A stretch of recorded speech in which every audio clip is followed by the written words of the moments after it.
Bonjour et bienvenue sur Voyage en français, le podcast qui vous permet de découvrir la France tout en apprenant le français. Je m'appelle Nathalie, je suis professeure de français et je vous invite à voyager avec moi en France et en français chaque lundi. Vous trouverez un lien vers la transcription du podcast dans la description. Octobre touche à sa fin, les jours raccourcissent, les feuilles se colorent et tombent, et on ressort les pulls et les écharpes. Alors que les vacances de la Toussaint approchent, une autre fête arrive avec ses couleurs et ses mystères, Halloween. Mais ça vient d'où Halloween?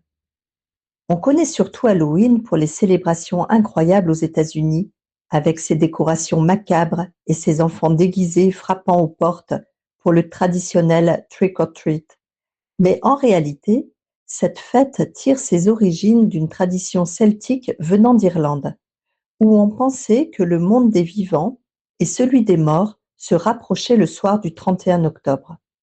Quand les Irlandais ont migré en Amérique au XIXe siècle, ils ont emporté cette coutume, qui est devenue le Halloween que nous connaissons aujourd'hui.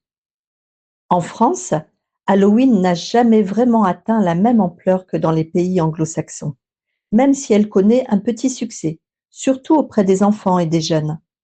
On voit apparaître dans les vitrines des déguisements, des citrouilles et parfois quelques araignées. Partout en France, les enfants se déguisent et font du porte-à-porte en disant « un bonbon ou un sort » pour récolter des bonbons. En Moselle, la tradition du Rommelbutzenacht, la nuit des betteraves grimaçantes, est une version locale d'Halloween, où les enfants creusent des betteraves pour faire peur aux mauvais esprits. Il ne faut pas oublier que le 1er novembre est un jour férié en France, la Toussaint. Ce jour-là, les familles vont dans les cimetières pour fleurir les tombes de leurs proches disparus. On est bien loin de l'ambiance d'Halloween, mais certains en profitent pour célébrer Halloween le 31 octobre.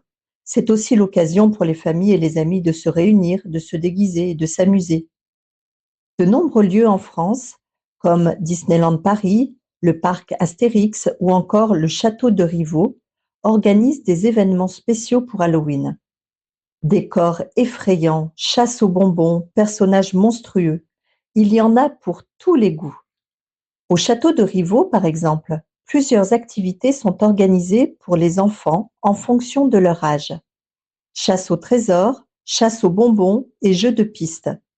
Dans le Puy-de-Dôme, le parc Vulcania propose des animations avec des décors de dragons et de personnages effrayants pendant les vacances de la Toussaint.